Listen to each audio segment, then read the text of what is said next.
lagi pandangan orang tentang perempuan juga sudah berubah. Tak ada yang mengharuskan perempuan berkutat di dapur. Ya biarpun cuma sebulan sekali atau 2 bulan sekali gitu, tapi yang penting adalah sehari aku benar-benar harus bisa di rumah, terus untuk masak di rumah kayak awalnya sih sebenarnya aku juga, "Aduh ngapain sih belajar masak segala macam," tapi ternyata pas aku nyoba masak itu, ternyata enak gitu. Jadi ada punya kesenangan sendiri kalau misalnya kita masak. Dari pertama kita bikin, terus sampai hasilnya kalau enak itu benar-benar, "Wah ternyata enak ya makanan bikinan gue."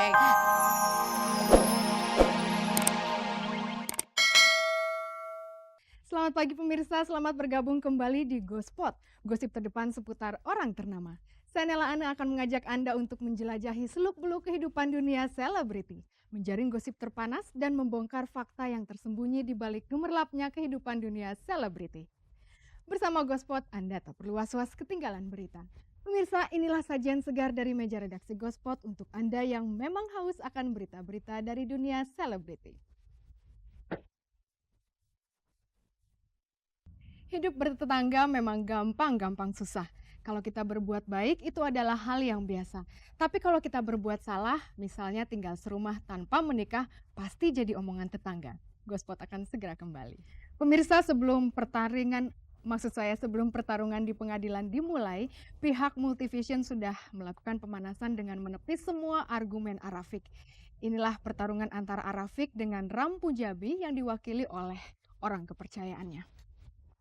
Nah pemirsa, sebelum itu Anda akan disuguhkan pertarungan antara Dhini Aminarti dengan Happy Salma di meja dapur. Anehnya pertarungan mereka disaksikan oleh anak-anak dari panti asuhan. Kira-kira siapa yang bakal jadi pemenang? Inilah Gospel.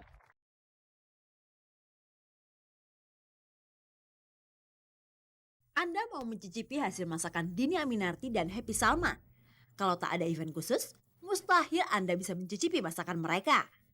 Nah, kemarin Dhini dan Happy mendatangi sebuah panti asuhan di kawasan Kampung Melayu, Jakarta Timur, bukan untuk memberi santunan kepada mereka, tetapi memberi masakan hasil olahan tangan mereka sendiri. Uniknya, Dhini dan Happy Salma tak membawa makanan itu dari rumah, tetapi memasak langsung di depan anak-anak panti asuhan. Jadilah aksi dua koki cantik ini menjadi hiburan tersendiri bagi anak-anak panti asuhan. Yang pasti seneng banget karena masaknya bisa bareng-bareng, terus bisa ngerasainnya bareng-bareng juga. Biasanya kan masak itu kan masaknya sendiri, terus untuk orang-orang di sekitar rumah doang gitu. Kalau misalnya kan enak banget bisa ngumpul bareng-bareng sama mereka, seneng banget ya pokoknya. Kita kan kalau masak itu pakai daster, pakai celana pendek, bodo amat nggak pernah mikirin, aduh rambutnya gimana nih, aduh make up gimana. Orang namanya masak orang di belakang layar kan istilahnya. Nah ini ditontonin terus diliatin, ketahuan kok nggak bisa motong cabai atau apa ya, cuman ya paling gitu aja, lebih ke seru aja. Melihat gerak-gerik mereka saat memasak, apakah Anda yakin Dhini dan Happy Salma bisa memasak? Sudah jadi rahasia umum, gadis metropolitan sudah mau turun ke dapur. Maklum, semua jajanan mudah didapat. Belum lagi pandangan orang tentang perempuan juga sudah berubah. Tak ada yang mengharuskan perempuan berkutat di dapur. Ya biarpun cuma sebulan sekali atau 2 bulan sekali gitu, tapi yang penting adalah sehari aku benar-benar harus bisa di rumah, terus untuk masak di rumah kayak awalnya sih sebenarnya aku juga, "Aduh ngapain sih belajar masak segala macam," tapi ternyata pas aku nyoba masak itu, ternyata enak gitu. Jadi ada punya kesenangan sendiri kalau misalnya kita masak. Dari pertama kita bikin, terus sampai hasilnya kalau enak itu benar-benar, "Wah ternyata enak ya makanan bikinan gue." Tapi sekarang kayaknya udah bukan itu lagi ya, kita kadang bisa minta tolong pembantu atau mungkin suaminya yang bisa masak. Barangkali Happy Salma belum mendengar pepatah lama. Cinta berawal dari masakan. Siapa tahu ada lelaki yang terpesona dengan masakan Happy Salma, lalu melamarnya menjadi istri.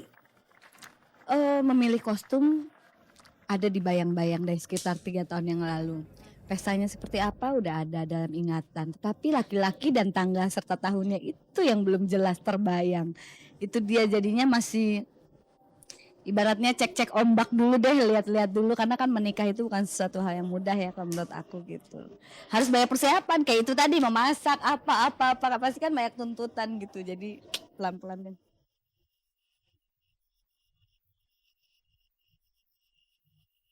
Pandangan pertama awal aku berjumpa. Lewat legal officer-nya Trulin, pihak Motivation Club akhirnya menanggapi langkah Arafik mempidanakan Rampu Jabi. Arafik menegaskan akan berjuang sampai titik darah penghabisan untuk mendapatkan haknya yang dirampas oleh Rampu Jabi. Rampu Jabi kini sedang berada di Perancis untuk menghadapi festival film di sana. Lewat Trulin, Rampu Jabi tak gentar meski digertak Arafik. Mudah-mudahan ini dia dengar. Ya, saya tidak ridho dunia akhirat. Apa yang dia lakukan karena itu keringat saya tidak ridho dan tidak akan membawa barokah, akan membawa sengsara. Nggak mungkin kita gentar, kita berada di posisi yang benar kok. Objek daripada hak cipta, karya cipta itu adalah film.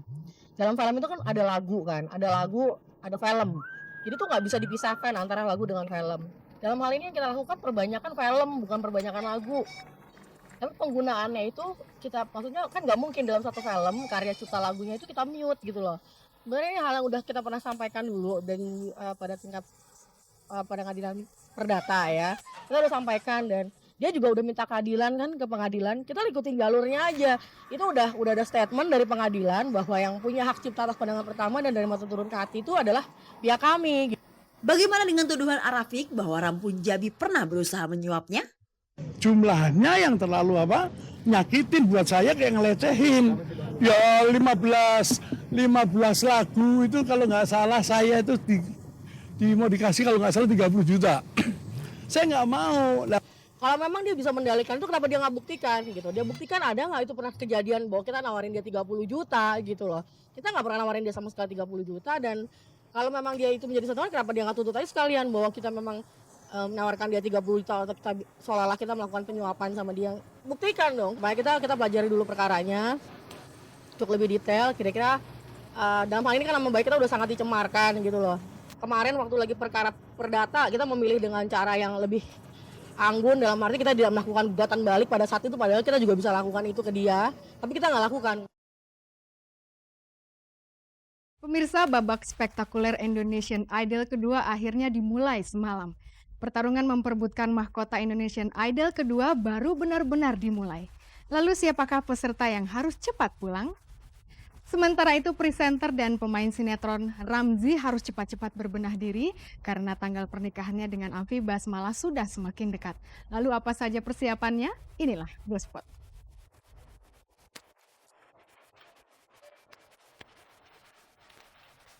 Presenter dan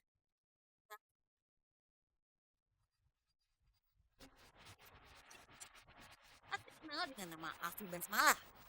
Ramzy dan calon istrinya bekerja di ladang yang sama, yaitu dunia sinetron. Keduanya sudah merajut asmara selama 3 tahun tanpa diselingi putus nyambung. Konsep pernikahan seperti apakah yang akan mereka tonjolkan pada tanggal 19 Juni nanti? Karena aku sama Ramzy ada keturunan Arab ya, kita sebenarnya pengen ngasih nuansa Timur Tengah. Ya insya Allah sih nuansa Timur Tengahnya dapat, tapi ya nggak Timur Tengah yang benar-benar Timur Tengah, kan ribet juga tuh ya. Sentuhannya lah Timur Tengah gitu. Gue kalau dikasih satu peran gitu kan, tokoh nggak jauh dari karakter Arab bercampur Betawi gitu kan. Nah gimana kalau kita campurin, kita adaptasi dari Arabnya ada gitu kan, internasionalnya ada gitu kan. Akhirnya terus alhamdulillah kita dapat tim dekorasi yang cukup membantu Mang Ujang. Akhirnya jadilah konsep seperti itu yang digambarkan oleh Afi dan Mang Ujang. Pelaminan memang akan menjadi fokus pandangan mata para undangan. Tetapi mempersiapkan fisik dan mental menghadapi pernikahan jelas jauh lebih penting dari kursi pelaminan.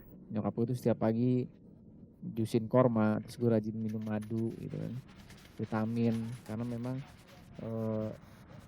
makin kesini nih makin ritme kerja gue tuh otomatis karena gue mau persiapan menikah juga makin full gitu. Mama aku tuh kan masih zaman dulu banget, jadi edisinya sebenarnya sekarang aku udah dipingit gitu, nggak ketemuan Ramzy gitu kan, itu mama yang mau. Terus ya namanya mau nikah gitu secara fisik dari luar gitu kan, ya mama rapihin deh semuanya dari atas sampai bawah gitu kan, ya perawatan muka, perawatan badan, dari yang luluran, dari yang apa segala macam, dari luar dan dalam dirawat. Fisik dan mental sudah siap tempur. Kartu undangan sudah siap sebar. Ramzy bahkan sudah menyiapkan rumah untuk ditempati berdua. Namun kabarnya Ramzy tak suka jika istrinya kelak masih aktif di dunia sinetron. Kalau memang dia mau main sinetron lagi, bukan nggak ngelarang sih, tapi paling tidak gue serahin semuanya sama dia. Tapi gue kepingin antara hak dan kewajiban seorang istri dan seorang suami itu memang terpenuhi gitu kan.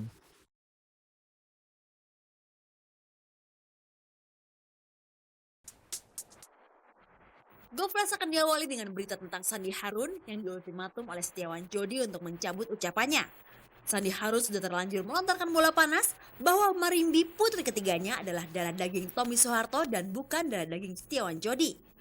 Jika selama 1 minggu ini Sandi Harun tak mencabut ucapannya, Jodi akan mengambil langkah hukum terhadap mantan istrinya. Menurut akte kelahiran, Marimbi adalah anak Jodi dengan Sandy. Dan itu menunjukkan bahwa secara legal, Marimbi adalah anak Setiawan Jodi. Tak ingin Marimbi menjadi objek polemik berkepanjangan, Jodi menantang Sandi Harun untuk melakukan tes DNA terhadap Marimbi. Apakah tes DNA akan menjadi jawaban akhir untuk mengetahui siapa sesungguhnya ayah kandung Marimbi?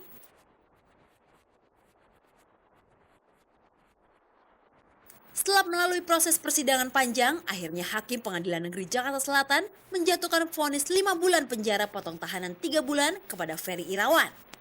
Ferry terbukti bersalah melakukan penggelapan uang milik Syam Bahri.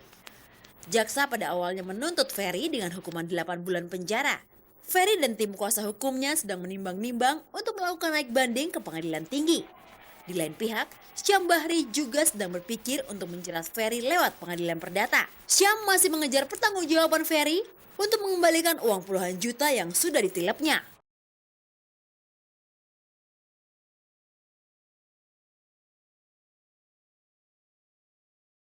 Sidang perceraian Huges Afin juga sudah sampai pada tahap putusan.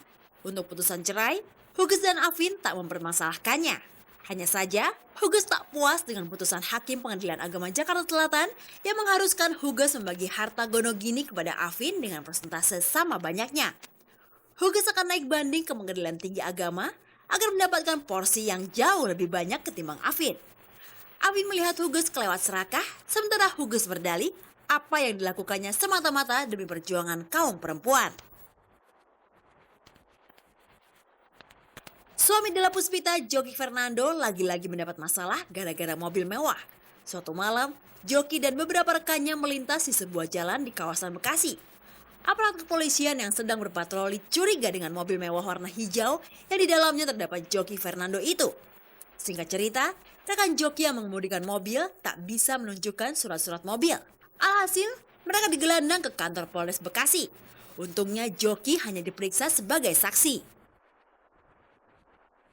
Erin Prasetya, mantan personil Dewa, melaporkan mantan rekannya sendiri, Ahmad Dhani, ke Polda Metro Jaya.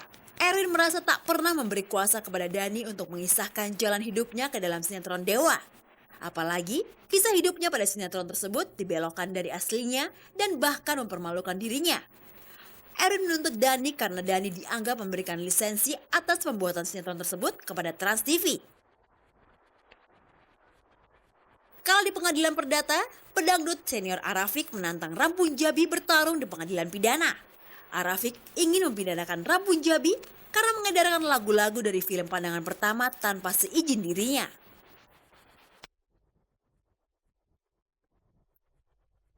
Dhini Aminarti dan Jonathan Frizzy memenuhi panggilan penyidik Polda Metro Jaya sebagai saksi atas kasus dugaan pencurian foto yang dilakukan oleh Eva Bun.